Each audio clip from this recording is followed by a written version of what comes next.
మనం హెబ్రీ పత్రిక 11వ అధ్యాయంలో విశ్వాస వీరుల జాబితాను గత 3 వారములుగా మనం ధ్యానం చేస్తూ ఉన్నాం. మొట్టమొదటి వారంలో విశ్వాసం అంటే ఏంటి, విశ్వాసమును ఎలా కాపాడుకోవాలి, విశ్వాసము కోల్పోయే ప్రమాదాలు ఏంటి అనే సంగతులను మనం చూస్తూ వచ్చాం. 2వ వారంలో హేబేలు యొక్క జీవితాన్ని తాను ఏ విధంగా విశ్వాసం చేత శ్రేష్టమైన బలి అర్పించాడో మనం చూస్తూ వచ్చాం. గత వారంలో మనము హానోకు జీవితాన్ని, హానోకు ఏ విధంగా దేవునితో నడిచాడు, దేవునితో నడవటం అంటే ఏంటి అనేటువంటి సంగతులను మనం ధ్యానం చేస్తూ వచ్చాం. మనం కూడా దేవునితో నడవ బద్ధులమై ఉంటున్నాం. రండి, ఈ యొక్క ఉదయకాల సమయంలో 11వ అధ్యాయము 7వ వచనం అందరం కలిసి చదువుదాం. రాజు, ఈ ఫ్యాన్ ఆఫ్ చేయవా?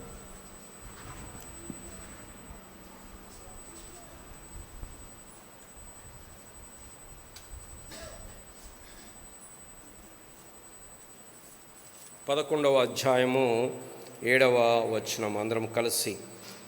విశ్వాసమును బట్టి నోవహు అది వరకు చూడని సంగతులను గురించి దేవుని చేత హెచ్చరించబడినవాడై భయభక్తులు గలవాడై తన ఇంటి వారి రక్షణ కొరకు ఒక ఓడను సిద్ధము చేసెను.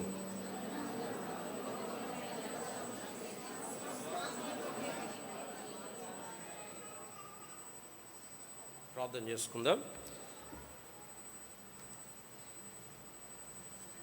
ప్రేమ కలిగిన మా ప్రియ పరలోకపు తండ్రి, ఈ యొక్క మధ్యాహ్న కాల సమయంలో నీ వాక్యం దగ్గరికి మేము వస్తుండగా మీరు మాతో మాట్లాడుతూ రండి. మీ స్వరాన్ని వినిపింపచేయండి. నీ వాక్యము ద్వారా మా జీవితాలను దర్శించండి, వెలిగించండి. నీ వాక్యము చేత మమ్మలను లేవనెత్తండి. నీ వాక్యం చేత మమ్మలను ఆదరించండి, బలపరచండి, స్థిరపరచండి. నీ వాక్యము చేత మమ్మల్ని గద్దించండి. నీ వాక్యము చేత మమ్మల్ని ఖండించండి. నీ వాక్యము చేత మమ్మలను మేలుకొల్పి మమ్మలను నీకు సమీపస్తులుగా చేయండి. నీ వాక్యం యొక్క కార్యము, నీ పరిశుద్ధాత్మ దేవుని యొక్క కార్యం మా జీవితాల్లో జరగడానికి మీరు మా కృప చూపించవలసిందిగా ప్రభువా ప్రార్థన చేస్తూ, మరొకసారి అయోగ్యుడు అపోతుడైన మీ దాసుని కూడా మీ సిలువ చాటును మరుగుపరుచుకొని నీ ప్రజల యొక్క క్షేమాభివృద్ధి నిమిత్తమై నీ మహిమార్థమై వాడుకొనమని బలపరచుమని యేసు ప్రభు నామమున ప్రార్థించి అడిగి వేడుకుంటున్నాము తండ్రి, ఆమేన్. మనం ఈ హెబ్రీ పత్రికలో విశ్వాస వీరుల జాబితాను ఈ గ్రంథకర్త మనకి ఒక్కొక్కరి జీవితాన్ని ఒక్కొక్క వచనంలో మనకు చూపిస్తూ ఉంటున్నాడు. కాబట్టి విశ్వాసం ద్వారా వారు ఏం చేశారో మనకు చెప్తా ఉన్నాడు. ఈ జీవితాలు చూస్తూ ఉంటే మనం కూడా హెచ్చరించబడి, మనం కూడా దేవుని యొక్క దృక్పథంలోనికి, అనగా దేవుడు ఎలాంటి జీవితాన్ని కోరుకుంటున్నాడు, దేవుడు ఎలాంటి జీవితం గురించి సాక్ష్యం ఇస్తున్నాడు. విశ్వాసమును బట్టి పెద్దలు సాక్ష్యము పొందిరి అని 2వ వచనంలో ఉంది. దానిని బట్టి పెద్దలు సాక్ష్యము పొందిరి అంటే దేవుడు సాక్ష్యం ఇవ్వాలి మన గురించి. దేవుడు మన గురించి సాక్ష్యం ఇవ్వాలి. ఏం చేస్తే దేవుడు సాక్ష్యం ఇస్తాడు, ఏమి సాక్ష్యం ఇస్తాడు? ఇదిగో ఇక్కడ హేబేలు గురించి దేవుడు సాక్ష్యం ఇస్తున్నాడు. ఏమని? అతడు శ్రేష్టమైన బలి అర్పించాడు అని. హానోకు గురించి దేవుడు సాక్ష్యం ఇస్తున్నాడు. అతడు దేవునితో నడిచెను, దేవుడు అతని కొనిపోగా అతడు లేకపోయెను. అది హానోకు గురించినటువంటి సాక్ష్యం. మన గత వారంలో దేవునితో నడవటం అంటే ఏంటో మనం కొన్ని విషయాలను చూస్తూ వచ్చాం. ఏంటి దేవునితో నడవటం అంటే? ప్రతి దినము దేవునితో సమయం గడపటం, ఒక సమయాన్ని కేటాయించుకొని సమ్మతింపకుండా ఇద్దరు కూడి నడవలేరు. దేవునితో నడవటం, దేవుణ్ణి సంతోషపెట్టటం, దేవుని యొక్క మనసుతో ఏకీభవించటం, దేవుని యొక్క అడుగుజాడలలో నడవటం కదా.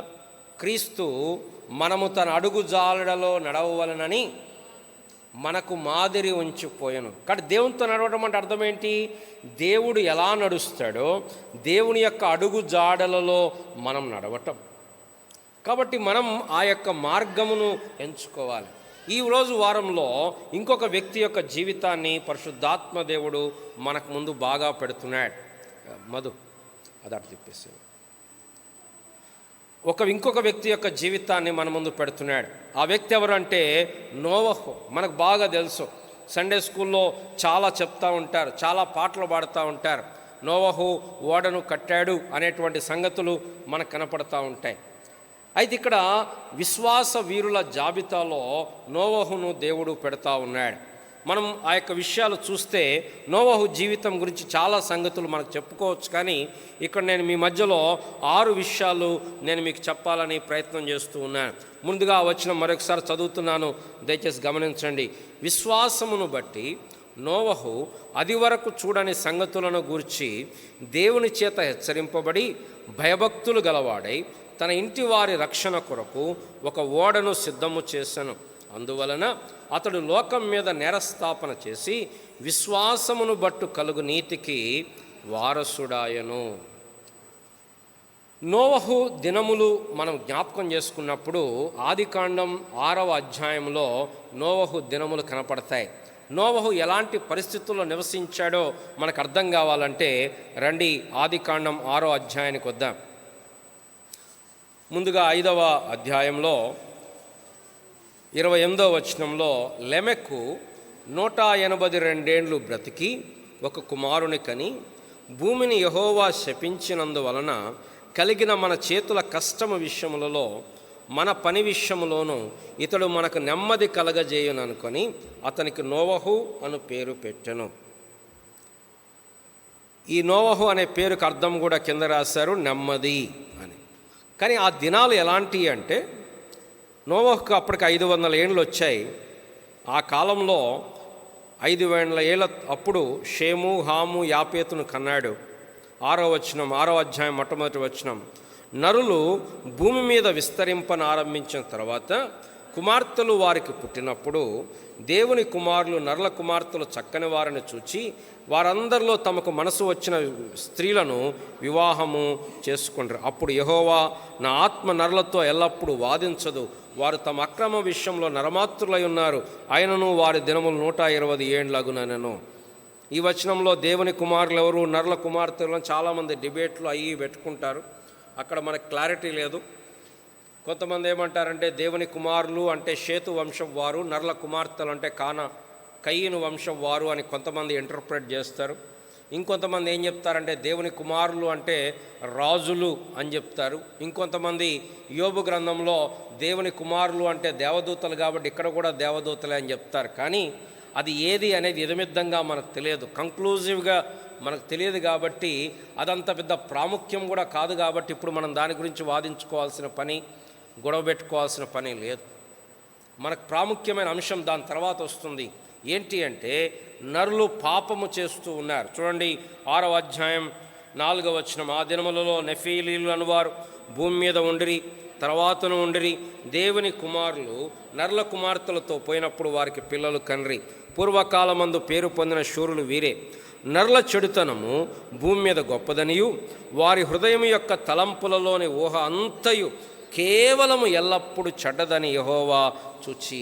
నోవహు దినములలో జరిగిన సంఘటన ఏంటంటే, అంటే ఆ పరిస్థితులు ఎలా ఉన్నాయంటే ప్రజలలో చెడుతనము పెరిగిపోయింది. ఈ చెడుతనం అనేది వ్యాపించిపోయింది. అంటే కొంచెము కూడా చూడండి, ఊహ అంతయు ఎల్లప్పుడూ కేవలం కొద్ది కాలం కాదు, కొంతకాలము చెడ్డది, కొంతకాలం మంచిది లేదు, ఎల్లప్పుడూ కేవలం దాంట్లో కొంచెము కూడా మంచి అనేది లేదు. ఇది మానవుని యొక్క పతనం. కొంతమంది బోధిస్తూ ఉంటారు, పిల్లలు పుట్టినప్పుడు పరిశుద్ధంగానే ఉంటారు, తర్వాత నేర్చుకుంటారు అనుకుంటారు. కానీ బైబిల్ అలా చెప్పట్లా. బైబిల్ ఏం చెప్తుంది?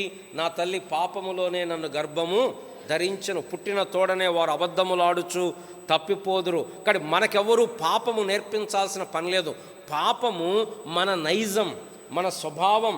మనం ప్రాక్టీస్ చేయకుండానే మనకు వచ్చేది పాపం. నోవహు దినములో కూడా అలానే ఉంటూ వచ్చాయి. అంతేకాదు 6వ అధ్యాయము 6-7 వచనాలు, తాను భూమి మీద నరులను చేసినందుకు యెహోవా సంతాపమునంది హృదయంలో నొచ్చుకొనెను. అప్పుడు యెహోవా నేను సృజించిన నరులతో కూడా జంతువులు, పురుగులు, ఆకాశ పక్షాదులు భూమి మీద ఉండకుండా నేను తుడిచివేయుదును. 11వ వచనం, భూలోకము దేవుని సన్నిధిని చెడిపోయి ఉండను, భూలోకము బలాత్కారముతో నిండి ఉండను. దేవుడు భూలోకమును చూచినప్పుడు అది చెడిపోయి ఉండను, భూమి మీద సమస్త శరీరులు తమ మార్గమును చెరిపివేసుకొని ఉండరు.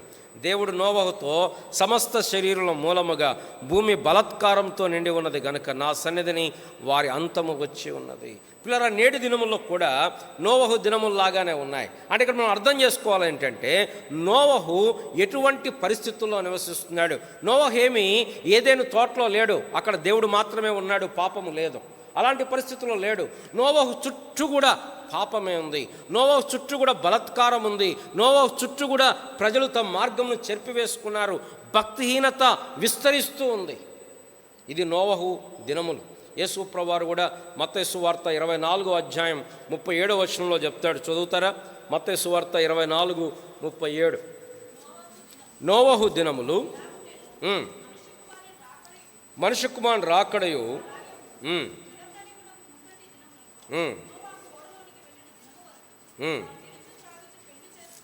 వారు తినుచు త్రాగుచు పెండ్లి చేసుకొనుచు పెండ్లికిచ్చుచు జలప్రలయము వచ్చి అందరినీ కొట్టుకొని పో వరకు ఎరుగకపోయిరి. వారు యేసు ప్రభువారు చెప్తున్నాడు, నోవహు దినములు ఎలా ఉన్నాయి?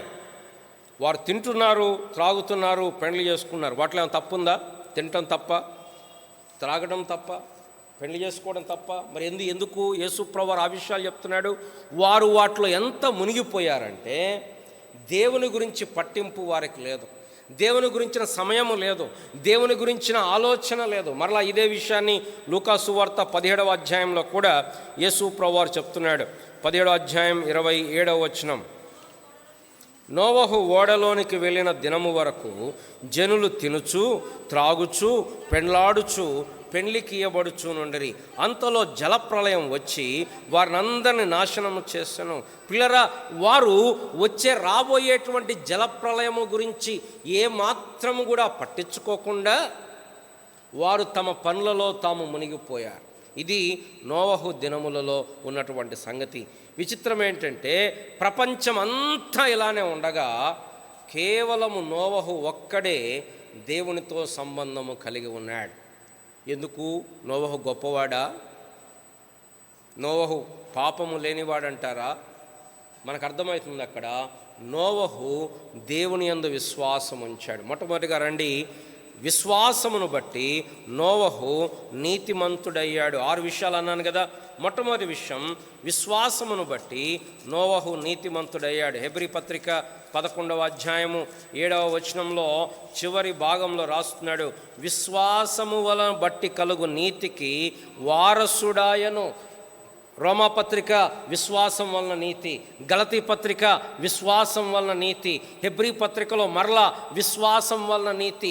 కాబట్టి ఎలా నీతిమంతుడయ్యా నోవహు అంటే, ఆయనేదో ఇలా ఉన్నాడు అలా ఉన్నాడు అని రాయబడలేదు. అతడు దేవుని యందు విశ్వాసం ఉంచాడు. అంటే విశ్వాసం ఉంచడం అర్థం అంటే ఆయన యొక్క శిలువ కార్యము, ఆయన యొక్క రక్షణ మార్గము మీద విశ్వాసం ఉంచాడు.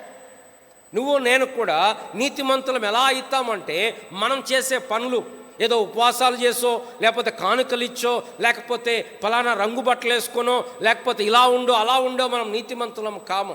కేవలము విశ్వాసము ద్వారా. దేని యందు విశ్వాసము? యేసుక్రీస్తు ప్రభువారి యొక్క శిలువ యందు. మన పాపముల కొరకు ఆయన చనిపోయాడు అనేటువంటి ఆ శిలువ కార్యమందు విశ్వాసం ఉంచడం ద్వారా మాత్రమే నీతిమంతులమవుతాము. కానీ మన క్రియలను బట్టి, మన యొక్క శక్తిని బట్టి మనం నీతిమంతులము కాము. నోవహు కానీ అబ్రహాము ఎలా నీతిమంతుడయ్యాడు? అబ్రహాము దేవుని నమ్మెను, అది అతనికి నీతిగా ఎంచబడింది. హానోకు విశ్వాసమును బట్టి దేవునితో నడిచాడు. పిల్లరా, మన క్రైస్తవ జీవితానికి పునాది ఏంటంటే విశ్వాసము. అయితే చాలామంది నేటి దినాల్లో విశ్వాసం ఉందని చెప్తున్నారు, కానీ ఆ విశ్వాసము యొక్క ఫలము వారి జీవితంలో కనపడట్లే. ఈ నోవహు జీవితంలో విశ్వాసము యొక్క ఫలం ఎలా కనపడుతుందంటే, నోవహు నీతిమంతుడయ్యాడు. రెండవది, నోవహు దేవునితో నడిచాడు హానోకు వలె. రండి, ఆదికాండం 6వ అధ్యాయం. ఆదికాండం 6వ అధ్యాయం 9వ వచనం, నోవహు నీతిపరుడును తన తరములో నిందారహితుడునై ఉండను, నోవహు దేవునితో కూడా నడిచినవాడు. పిల్లరా, నేటి దినాల్లో చాలామంది దేంతో నడుస్తున్నారు? లోకముతో పాటు నడుస్తున్నారు, లోకముతో పాటు పరిగెత్తుతున్నారు. గత వారం మనం చాలా విపులంగా చూసాం. అపరిమితమైన దుర్వ్యాపారమందు వారితో కూడా పరిగెత్తనందున వారు ఆశ్చర్యపడుతూ దూషిస్తున్నారు. మనల్ని ఎవరు దూషిస్తున్నారా? మనల్ని ఎవరు దూషించట్లేదు అంటే మనం కూడా వాళ్ళతో కలిసిపోయినట్లు లెక్క. అర్థమవుతుందా నేను చెప్పేది? మన లోకస్తులు ఎవ్వరూ మన జీవితాన్ని చూసి ఆశ్చర్యపోవట్లేదు అంటే, లోకస్తులు ఎవరు మన జీవితాన్ని చూసి ఏంటి వీళ్ళు ఇట్లున్నారు అనుకోవట్లేదు అంటే వాళ్ళకి మనకి తేడా లేదు. ఎక్కడో చోట తేడా రావాలి. మార్గములో, ఆలోచనలలో, గమ్యములో, లక్ష్యాలలో, జీవితం యొక్క విధానములో, జీవితాన్ని మన డబ్బును వాడే రీతిలో, సమయాన్ని వాడే రీతిలో, మన ఎనర్జీని వాడే రీతిలో అన్యజనులతో పాటు మనం పరిగెత్తకూడదు. నోవహు దేవునితో నడుస్తున్నాడు, ప్రపంచంతో పరిగెత్తట్లా. ప్రజలు పరిగెత్తున్నారు. ఏదో చేయాలా, లోకంతో పాటు సంపాదించాలా, ఇది సంపాదించాలా, అది సంపాదించాలా. ఉంటామా లేదా ఆలోచించట్లా. మనకి ఇది అవసరమా కాదా, దీని ద్వారా మన క్షేమమా ఆలోచించట్లా. మాకు కావాలి, ఇంకా కావాలి. ఇది ఎంత మేరకు అనేది ఆలోచించట్లా. మన బాధ్యతలు ఏంటి ఆలోచించట్లా. ఎంతసేపటికి డబ్బు, ధనము, బంగారము, ఆస్తులు, పాస్తులు, ఈ లోక సంబంధమైన కీర్తి ప్రతిష్టలు, వీటి కొరకు పరుగులు పెడుతున్నారు జనాలు. ఎట్లయినా సరే డబ్బు సంపాదించాలి. ఇది ప్రజల యొక్క పరుగు. ఇది అంతము లేని పరుగు. ఎవరైనా పరుగు ముగించారా? తమకు తాము ఎవరూ ముగించలా. మరణం వస్తే తప్ప ఎవరు ఆగట్లా. ఎట్లా పరిగెడుతున్నారంటే ఇక మాకు అంతమే లేదన్నట్టు పరిగెడతా ఉన్నారు. ఎంత పరిగెడుతున్నారంటే ఇదంతా శాశ్వతం అన్నట్లుగా పరిగెడుతున్నారు. లోకంతో పాటు పరిగెత్తున్నారు. దేవుని పిల్లలమైన మనము లోకముతో పాటు వెళ్ళటానికి లేదు. నోవహు తన చుట్టూ ఉన్న లోకం దేవుణ్ణి పూర్తిగా మర్చిపోయింది. కానీ నోవహు దేవునితో నడుస్తున్నాడు. మొట్టమొదటిది, నోవహు విశ్వాసమును బట్టి నీతిమంతుడయ్యాడు. రెండవది, నోవహు దేవునితో నడుస్తూ ఉన్నాడు. ఈ రెండు విషయాలు నేను ఇంతకుముందే వివరించాను కాబట్టి నేను వాటి యొక్క వివరణలోకి వెళ్ళట్లేదు. మూడవది చూడండి, ఇక్కడ మనం రాయబడుతూ వచ్చింది. ఇప్పుడు హెబ్రీ పత్రికలో ఉన్న విషయాలు వరుసపెట్టి ఆలోచిద్దాం. 7వ వచనం, విశ్వాసమును బట్టి నోవహు అది వరకు చూడని సంగతులను గూర్చి దేవుని చేత హెచ్చరించబడి. మొట్టమొదటిగా అతడు అది వరకు చూడని సంగతులు అంటే అదృశ్యమైన సంగతులను గురించి నమ్మాడు. ఏం నమ్మాడు? దేవుడు చెప్పాడు జలప్రళయం వస్తుంది అని. జలప్రళయం అంటే ఏంటి? పైనుంచి ధారగా నీళ్లు కారటం. మనకు బైబిల్ చదివితే అర్థమయ్యేది, నోవహు కాలం వరకు పైనుంచి వర్షం రాలేదు, కింద నుంచే భూమిని ఆవిరి తడిపేది. రండి, ఆదికాండం 2వ అధ్యాయం 5వ వచనం, అది వరకు పొలమందలి ఏ పొదయు భూమి మీద ఉండలేదు, పొలమందలి ఏ చెట్టును మొలవలేదు. ఏలయనగా దేవుడైన యెహోవా భూమి మీద వాన కురిపించలేదు, నేలను సేద్యపరచుటకు నరుడు లేడు. అయితే ఆవిరి భూమి నుండి లేచి నేల అంతటినీ తడిపెను. కాబట్టి అంతకుముందు బహుశా పైనుండి వర్షం లేదు, కింద నుంచే ఆవిరి వచ్చేది. కానీ ఇప్పుడు దేవుడు చెప్తున్నాడు, నోవహు నేను సమస్తమును కూడా నాశనము చేయబోతున్నాను, సమస్తమును జీవరాశులన్నిటిని నాశనం చేయబోతున్నాను. ఎప్పుడైతే విన్నాడో నోవహు నమ్మాడు, విశ్వసించాడు. ఆ కారణమును బట్టి తన జీవితంలో 120 సంవత్సరాలు ఆ ఓడను చేస్తూ కాలము గడిపాడు. నాకేమొస్తుంది ఆ ఓడని చేస్తే? దాని బదులు నేనేదో సంపాదించుకుంటాను, నేనేదో చేసుకుంటాను. ప్రజలందరూ వాళ్ళు సంపాదించుకున్నారు, వీళ్ళు సంపాదించుకున్నారు, వాళ్ళు ఇలా ఉన్నారు, వీళ్ళు ఇలా ఉన్నారు అని వాళ్ళతో పాటు పరిగెత్తలా.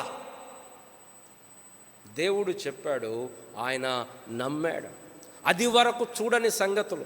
విశ్వాసం అంటే మన విషయం చూసాం. విశ్వాసం అన్నది అదృశ్యమైనవి ఉన్నవనుటకు రుజువు. బైబిల్లో దృశ్యమైన సంగతులు, అదృశ్యమైన సంగతులు. బైబిల్ ఏం చెప్తుంది? దృశ్యమైనవి అంటే కనపడేవి అనిత్యములు, ఒకనాడు గతించిపోతాయి. అదృశ్యమైనవి నిత్యములు. కాబట్టి మనం ఏం చూడాలా? దృశ్యమైన వాటిని చూడక అదృశ్యమైన వాటినే చూడాలి. మోషే గురించి రాయబడింది, అతడు అదృశ్యుడైన వారిని చూచుచున్నట్లుగా స్థిరబుద్ధి గలవాడై రాజాగ్రహమునకు భయపడక ఐగుప్తును విడిచి పోయెను. ఈ లోకస్తులు ఏం చూస్తారు? దృశ్యమైనవి చూస్తారు. విశ్వాసి ఏం చూడాలి? అదృశ్యమైన వాటిని చూడాలి. నమ్మాడు. ఏదో దేవుణ్ణి నమ్మానని ఉట్టి చెప్పట్లేదు, నమ్మాడు. ఏం నమ్మాడు? అదృశ్యమైనవి, ఇంకా జరగలేదు, జరుగుతాయన్న సూచనలు కూడా లేవు, కానీ దేవుడు చెప్పాడు, నమ్మాడు. ఇప్పుడు మనకు కూడా దేవుడు బైబిల్లో రాసి పెట్టాడు. ఏం రాసి పెట్టాడు? ఒకనాడు యేసు ప్రభు తిరిగి రాబోతున్నాడు. ఒకనాడు ఈ లోకం అంతం కాబోతుంది. ఒకనాడు ఈ యొక్క భూమి ఆకాశము మిక్కుటమైన వేండ్రముతో లయమైపోతాయి. ఇవి కరిగిపోతాయి, ఇవి కాలిపోతాయి. ఒకనాడు ప్రభు వస్తాడు. ప్రభు వచ్చినప్పుడు మనందరికీ ప్రతిఫలం ఇస్తాడు. రాబోయే తీర్పు ఉంది, క్రీస్తు న్యాయపీఠం ఉంది. ఈ లోకము ఇలానే ఎల్లకాలం కొనసాగదు. ఇది బైబిల్ చెప్పే సత్యం. కానీ విచారకరమైన సంగతి ఏంటంటే అనేక మంది క్రైస్తవులు వీటిని మర్చిపోయారు. ఎంతసేపటికి విశ్వాసం అంటే ఈ లోకంలో ఇల్లు ఎలా కట్టుకోవాలా, ఈ లోకంలో ఆస్తి ఎలా సంపాదించుకోవాలా, ఈ లోకంలో ఆరోగ్యంతో ఎలా బతకాలా, ఈ లోకంలో ఎలా ఉండి, ఇంతే ఆలోచిస్తున్నారు తప్ప రాబోయేటువంటి సంగతుల గురించి ఆలోచించట్లేదు. నోవహు అదృశ్యమైన సంగతులను గురించి ఆయన హెచ్చరించబడ్డాడు. హెచ్చరించబడి ఏం చేశాడు? తన చుట్టూ ఉండే వారిని పక్కన పెట్టేశాడు. ఏం చేస్తున్నాడు? దేవుడు చెప్పిన దానిని బట్టి సిద్ధపడుతున్నాడు. మూడవది, అతడు అదృశ్యమైన వాటిని గురించి కన్విన్స్ చేయబడ్డాడు, నమ్మాడు. చాలామంది ప్రభువుని నమ్ముతారు కానీ పరలోకం ఉంది అని నమ్ముతారు కానీ పరలోకం కొరకు సిద్ధపాటు అనేది లేదు.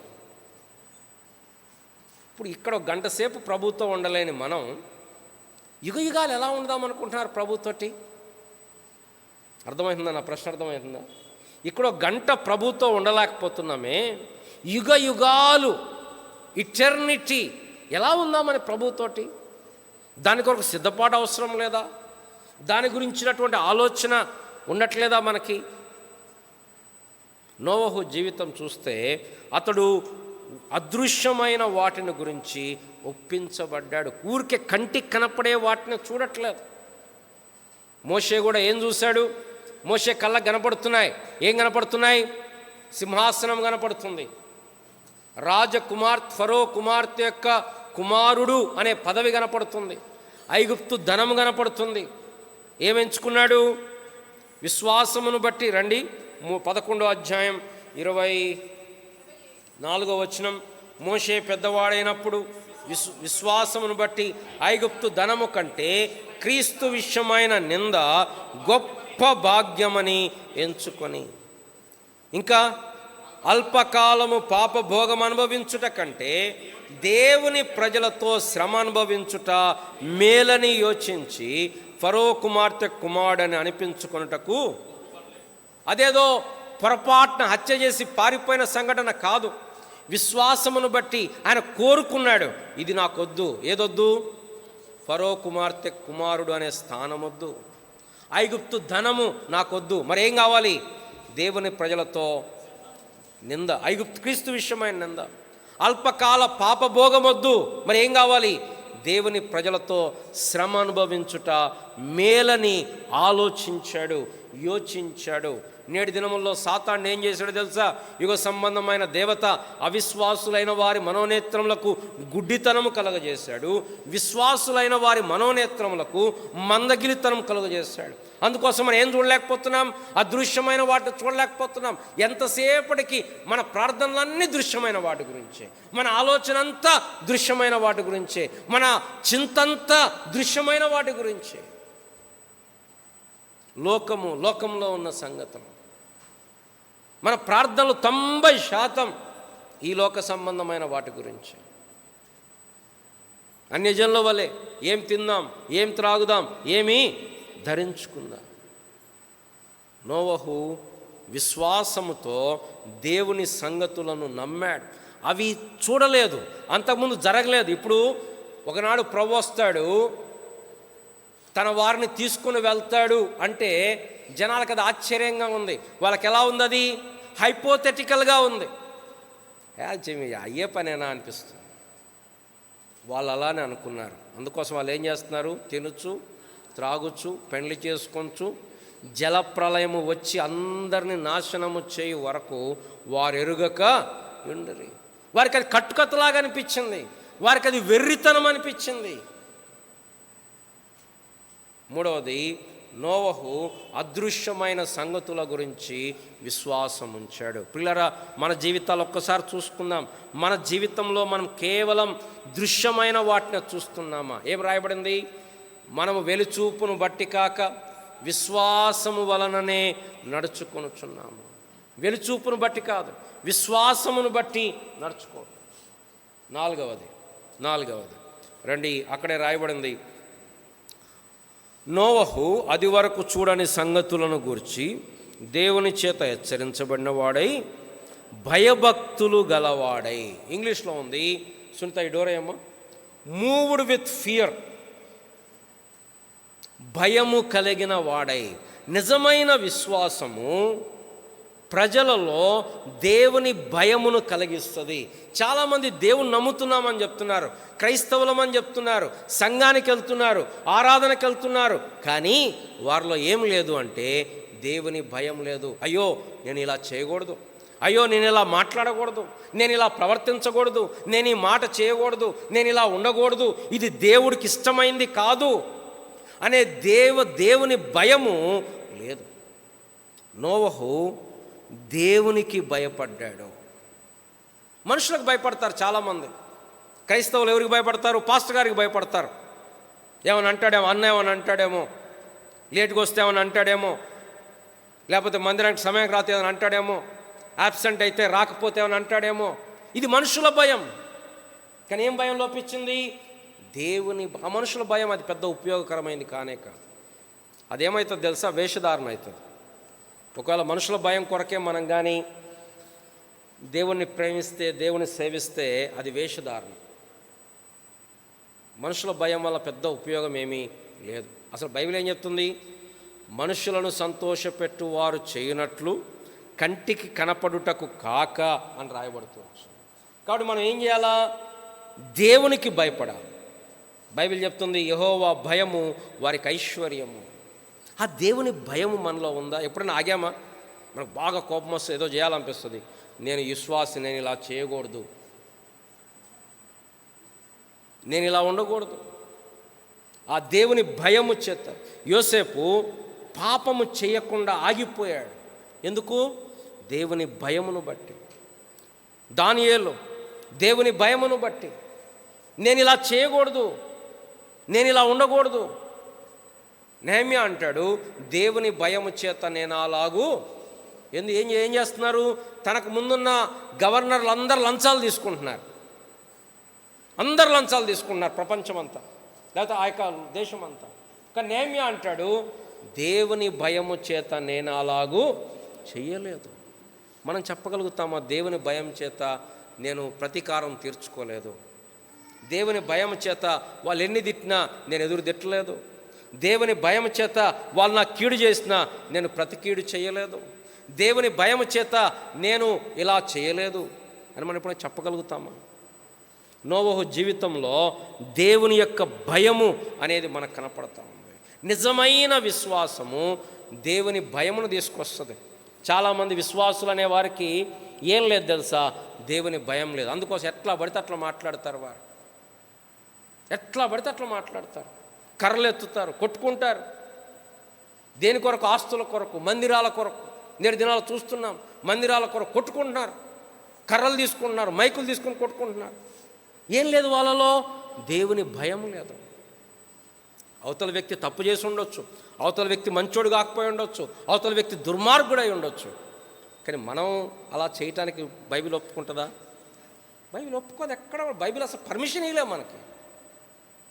బైబిల్లో ద బెస్ట్ ఎగ్జాంపుల్ నాకు ఏమనిపిస్తుందంటే, దావీదు జీవితాన్ని చూసినప్పుడు దావీదు పారిపోతున్నాడు సౌలు దగ్గర నుండి. ఒకరోజు కాదు, 2 రోజులు కాదు, 9 సంవత్సరాలు దావీదు పారిపోయాడు. ఒకరోజు దావీదును తరమటానికి సౌలు వస్తే, సౌలు ఈ యొక్క టాయిలెట్ కోసం అని చెప్పి గుహలోకి వెళ్ళాడు. కానీ ఆ గుహలో వెనకాల దావీదు ఉన్నాడు. సౌలుడు తిరుగున్నాడు. వెంటనే దావీదు పక్కన అబ్బా దేవుని స్తోత్రం, దావీదు నీ కష్టాలన్నీ పోయినాయి, ఇంకా ఇగో కనపడుతున్నాడు, ఒక్క దెబ్బతో చంపేయచ్చు, ఒక్క దెబ్బతో చంపేయచ్చు, ఎవరు లేరు, ఇక్కడ దగ్గర ఆయుధాలు ఉన్నాయి. దావీదు అంటాడు, అతడు యుద్ధంలో పోతాడు, నేను మాత్రం అభిషేకించిన వానిని ముట్టను అని ఏం చేశాడు? పై వస్త్రమును కోసాడు, వస్త్రాన్ని కోసాడు.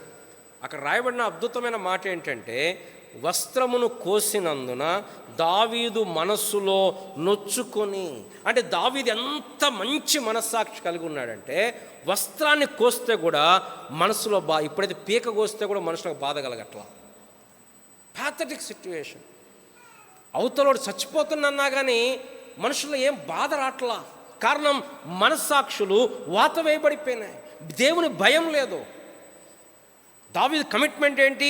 నిజమే సౌలు దుర్మార్గుడే, నిజమే సౌలుకు దయ్యం పట్టింది, నిజమే సౌలు అన్యాయంగా ద్వేషిస్తున్నాడు, నిజమే సౌలు అక్రమం చేస్తున్నాడు, నిజమే సౌలు తన భార్యను తీసి వేరే వాళ్ళకి ఇచ్చాడు, నిజమే తరుముతున్నాడు, నిజమే ప్రాణం తీయాలని ప్రయత్నం చేస్తున్నాడు. కానీ నేను సౌలును నా కత్తి అతని మీద, దేవుడే అతన్ని తీసుకుపోవాలి, దేవుని కొరకు నేను ఆగుతాను, దేవుడు ఎప్పుడు అతన్ని తీసుకుపోతే అప్పుడు నేను మాత్రం నా కత్తి సౌలు మీదకి ఎత్తను. ఎందుకు? అతడు అభిషేకించబడినవాడు. ఇప్పుడు ఎవరు అభిషేకించబడిన వాళ్ళు? పాస్టర్ గారు ఒక్కడు అభిషేకించబడినవాడా? మధ్యన చాలా అభిషేకించబడిన ప్రతి విశ్వాసి అభిషేకించబడిన వాడే. నీ భార్య అభిషేకించబడిందే కాబట్టి నువ్వు చేయెత్తకూడదు. నీ భర్త అభిషేకించబడిన వాడే కాబట్టి నువ్వు చేయెత్తకూడదు, నోరెత్తకూడదు. ప్రతి విశ్వాసి అభిషేకించబడిన వాడే.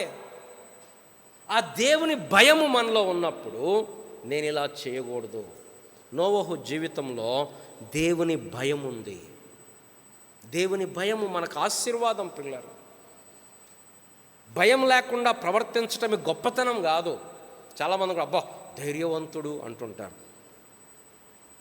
ధైర్యం అనేది పెద్ద గొప్ప లక్షణం ఏం కాదు. సరే, అది పిరికితనం పక్కన పెడితే దేవుని భయం ఇది చాలా చక్కని లక్షణం. యోబు గురించి ఏం రాయబడింది? అతడు దేవుని యందు భయభక్తులు కలవాడు, చెడుతనమును విసర్జించిన. అంటే దేవుని భయము చెడుతనమును విసర్జించేటట్లు చేస్తుంది. చాలామంది విశ్వాసం అని చెప్పుకుంటున్నారు, కానీ దేవుని భయము వారిలో లేదు.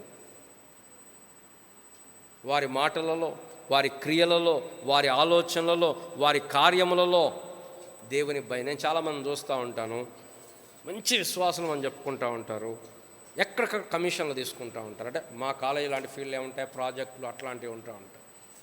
విశ్వాసులే మందిరానికి పోతారు, కొంతమంది వాక్యం కూడా చెప్తారు, కానీ డబ్బుల దగ్గరకు వచ్చేసరికి ఇది నాది కాదు, ఇది నేను సంపాదించింది కాదు, ఇది నాకొద్దు అనే భయం ఉండదు. సంపాదించుకుందాం. సపోజ్ ఎగ్జామ్స్ రాస్తారు పిల్లలు, దేవుని భయం ఉండాలి. కాబట్టి అందరు కాపీ కొట్టినా మన పిల్లలు ఏం చేయకూడదు? కాపీ కొట్టకూడదు. ఫెయిల్ అయితే అవ్వచ్చు కానీ కాపీ కొట్టకూడదు. దేవుని భయము వారిలో ఉండాలి.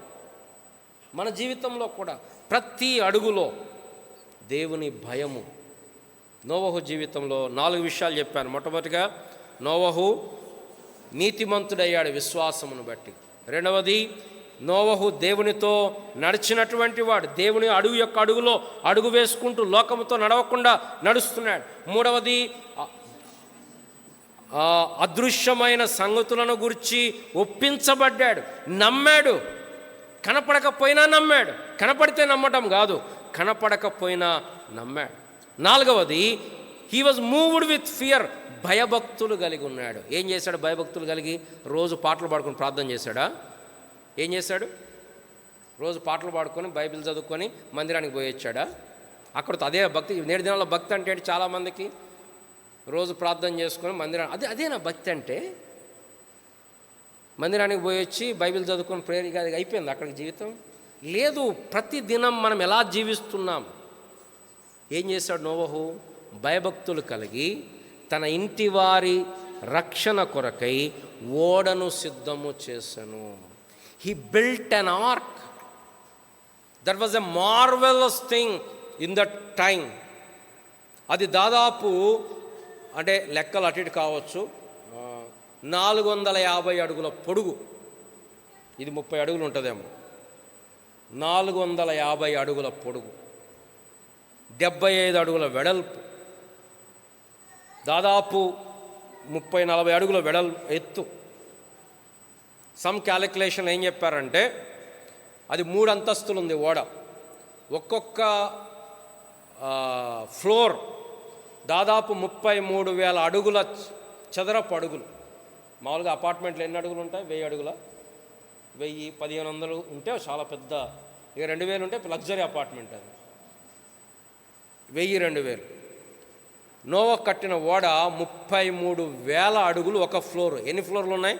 3 ఫ్లోర్లు. అంటే 1,00,000 అడుగుల ఓడ కట్టాడు.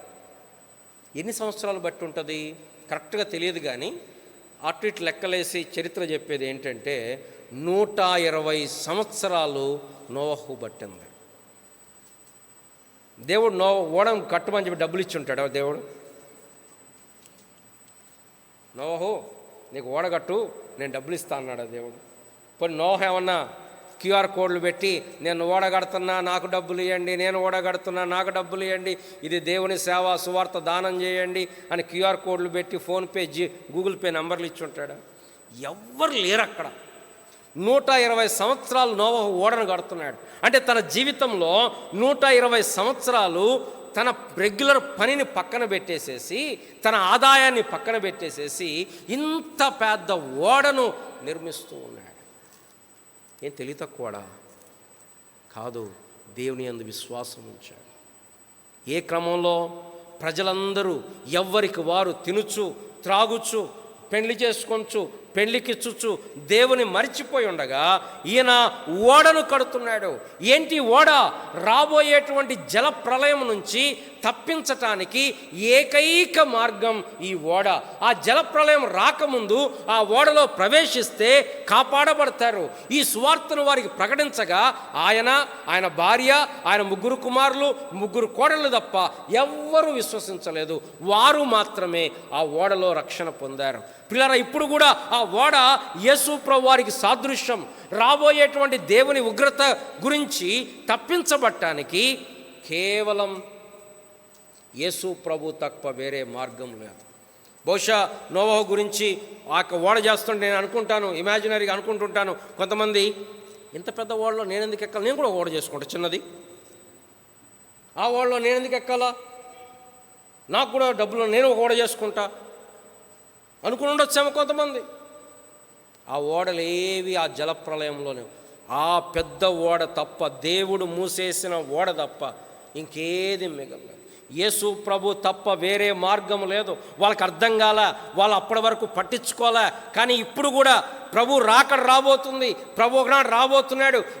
ఈ కనపడేటువంటి ఆస్తులు, ఈ కనపడేటువంటి ఐశ్వర్యాలు, ఈ కనపడే అందము, ఈ కనపడేటువంటి ఈ మంచి సౌందర్యవంతమైన సంగతులన్నీ కూడా ఒకనాడు లయమైపోతాయి. మన శరీరం ఒకనాడు గతించిపోద్ది. కానీ ప్రభు వచ్చినప్పుడు ప్రభు దగ్గర మనం నిలబడాలి. ఆ రాబోయే ఉగ్రత నుంచి తప్పించటానికి ఏకైక మార్గం యేసు ప్రభు. ఆ ఓడ యేసు ప్రభు వారి సాదృశ్యం. ఇక్కడ కూర్చున్న వారిలో ఇంకెవరైనా మారు మనసు పొందకపోతే, రక్షణ పొందకపోతే, నీ జీవితంలో దేవుని భయం లేకుండా, దేవుని యొక్క కృప లేకుండా జీవిస్తూ ఉంటే నువ్వు గొప్ప ప్రమాదంలో ఉన్నావు. ఇప్పుడు నీకేం అర్థం కావట్లా. వాళ్ళకు 120 సంవత్సరాలు అర్థం కాల. వాళ్ళు అనుకున్నారు నోవహు పిచ్చోడు అనుకున్నారు. నోవహు పని లేదు పడలేదు, మధ్య చెదిరిపోయిందాం అనుకుని ఉంటారు. పైనుంచి నీళ్ళు పట్టడం ఎప్పుడైనా జరిగిందా? ఇప్పుడు కూడా చాలామంది ఏమనుకుంటున్నారు, రండి రెండవ పేతురు ఏమంటున్నారు కొంతమంది, 3వ అధ్యాయం 3వ వచనం, అంచె దినములలో అపహాసకులు అపహసించుచూ వచ్చి తమ స్వకీయ దురాశల చొప్పున నడుచుకొనుచు ఆయన రాకడను గురించిన వాగ్దానమేమాయను, పితరులు నిద్రించినది మొదలుకొని సమస్తమును సృష్టి ఆరంభమునున్నట్టే నిలిచి ఉన్నదే అని చెప్పుదురని మొదట మీరు. నేటి దినాల్లో క్రైస్తవులు కూడా ఏం చెప్తున్నారు ఎంతసేపటికి, ఇదిగో నువ్వు మంచిగా ఉండాలంటే నువ్వు ఇలా చేయి, నీకు డబ్బులు కావాలంటే ఇలా చేయి, ఆశీర్వాదాలు. ఎక్కడ ఆశీర్వాదాలు? ఇక్కడ ఆశీర్వాదాలు. మాకు డబ్బులు ఇస్తే నీకు డబుల్ వస్తుంది, మాకు 5,000 నీకు 50,000 వస్తుంది. ఎంతసేపటికి ఇదే పని. ప్రభు రాకడ లేదు. ప్రభు రాకడ గురించి వర్తమానాలు తగ్గిపోయినాయి.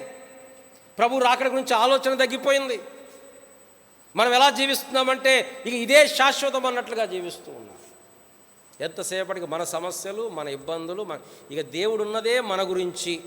ఇక దేవుడికి ప్రపంచంలో సమస్యలు ఏం లేవు. మన సమస్యే దేవుడు తీర్చాలి ముందు. ఇక దేవుడికి వేరే ఆలోచన లేదు, దేవుడికి వేరే ప్రపంచం లేదు. మన చుట్టే పరిపరి. ఇక దేవుడు అంతా మొత్తం మిగతా పనులను వదిలిపెట్టి ముందు మన దగ్గర కూర్చోవాలా. ఏం చేయమంటావు మనల్ని అడగాల. ఏం చేస్తే బాగుంటుంది అంటావు, నీకు ప్రమోషన్ ఇస్తే బాగుంటుందా అని అడగాల. నువ్వు నాకు ఇయ్యట్లే, నువ్వు సరి చేయట్లే ప్రభువా, నేనే దేవుణ్ణి అయితేనా, ఎప్పటికల్లా నేను ఎప్పుడో. నువ్వు ఆలస్యం చేస్తున్నావు. చాలామంది ఏమనుకుంటున్నారంట, అలానే ఉంది, ఏం పెద్ద తేడా లేదు, ఇంకెప్పుడు దేవుడు వచ్చేది, ఇంతకుముందు ఎలా ఉందో ఇప్పుడు అలానే ఉంది. 5వ వచనం, ఏలయనగా పూర్వము నుండి ఆకాశం అట్లానే ఉంది,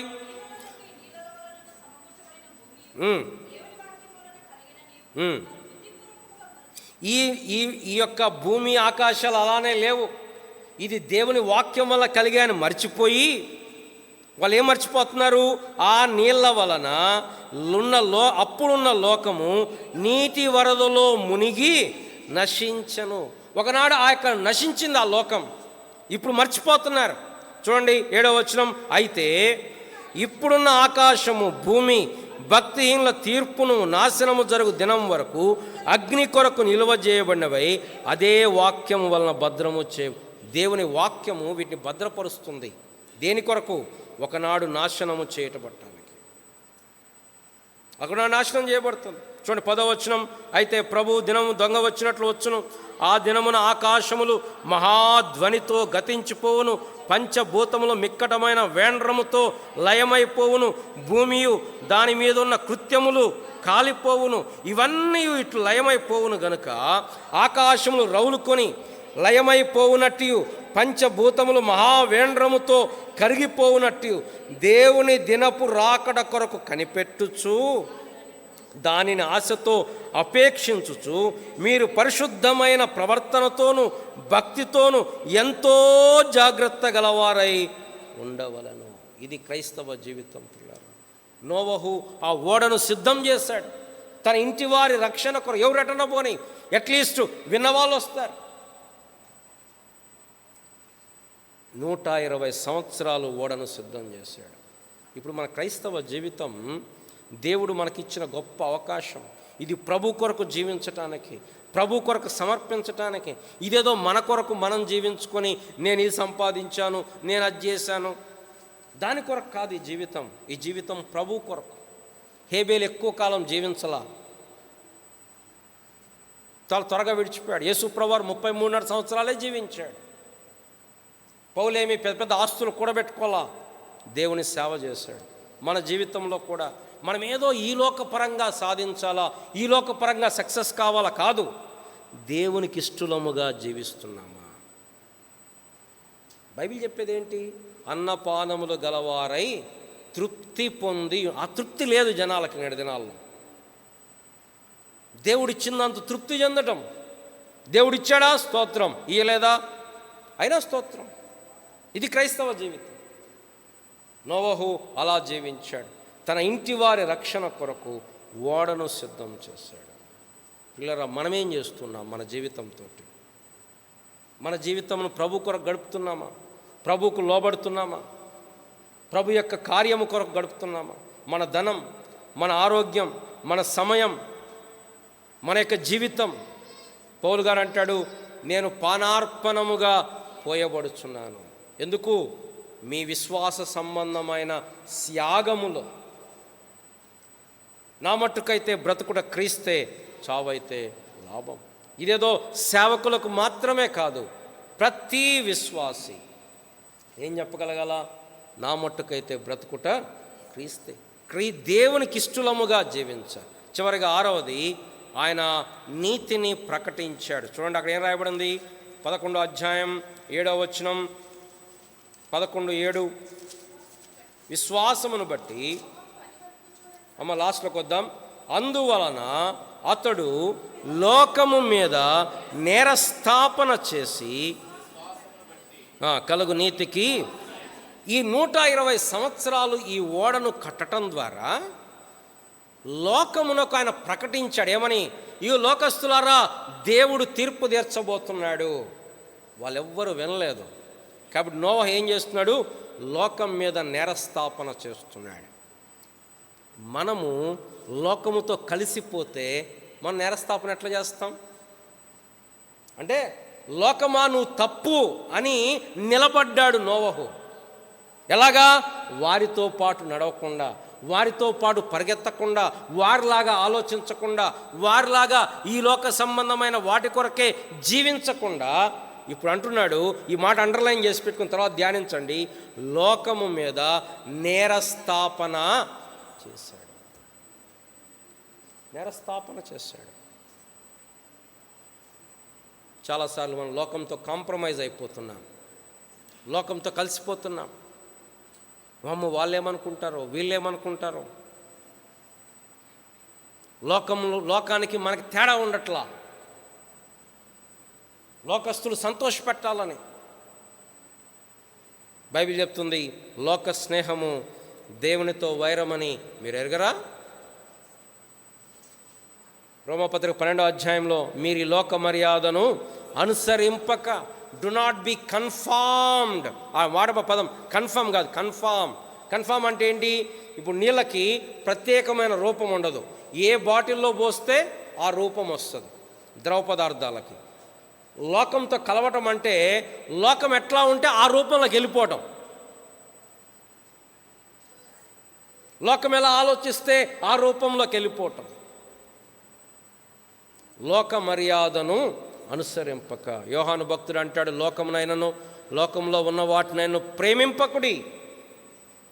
లోకంలో ఉన్నదంతా శరీరాశ, నేత్రాశ, జీవపు. ఇది లోకము, ఇది లోకము. ఆశలు, దీన్ని మనం ద్వేషించాలి.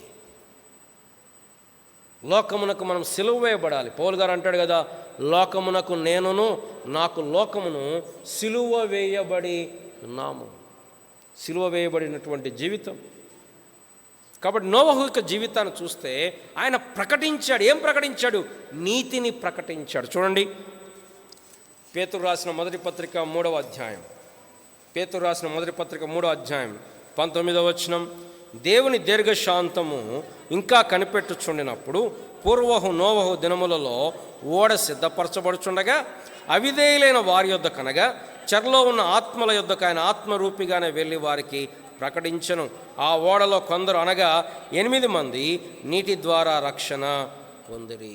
ఆ 8 మంది మాత్రమే రక్షణ పొందారు.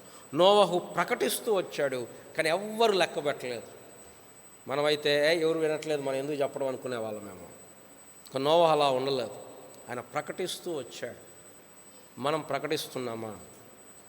ప్రకటించడం అంటే ఏదో మైకు పెట్టుకొని పెద్ద బ్యానర్లు పెట్టుకొని చూడండి ఇగో మేము వచ్చాం ఇక రండి చూసుకుందాం అన్నట్టు, అది ఒక్కడే ప్రకటన కాదు. నేటి దినాల్లో ఆ ప్రకటన వల్ల పెద్ద ఉపయోగం లేదు.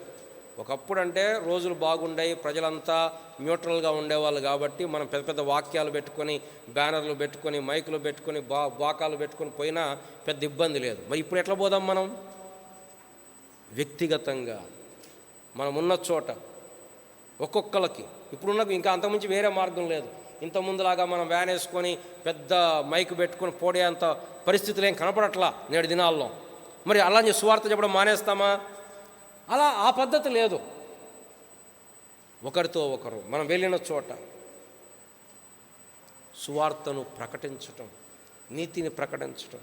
అలా ప్రకటించినప్పుడు ప్రజలు అనుకుంటారు మన అవివేకులు అనుకుంటారు కదా. ఇప్పుడు ఆదివారం వచ్చింది, 3 గంటలు 4 గంటలు ఇక్కడ కూర్చున్నాం, చూసేవాళ్ళు ఏమన్నా మన బంధువులు ఏమనుకుంటారు? వీళ్ళకి అసలు టైం సెన్స్ లేదు, ఈ టైం ఎట్లా వాడుకోవచ్చు, ఏదో ఒకటి ఇంట్లో కూర్చుంటే అయిపోద్దిగా, ఛార్జీలు పెట్టుకొని ఇంత దూరం వచ్చి పోయి టైం అంతా ఎందుకు? వీడికి వస్తే ఆమె జోకులు చెప్తారా? అవి చెప్పరు. కాస్త నవ్వుకొని హ్యాపీగా ఉందామంటే అది కాదే, వీడంతా కూర్చోడమేనా, ఇలా ఉన్నామా అలా ఉన్నామా అని ఏదో డబ్బులు ఇచ్చి ఇంజక్షన్ వేయించుకున్నట్టు. ప్రజలకి ఇది వెర్రితనం. కానీ విశ్వాసమును బట్టి కలుగు నీతికి వారసుడయ్యాడు. ఇక్కడ నోవహు జీవితంలో 7 సంగతులు మనం చూసాం.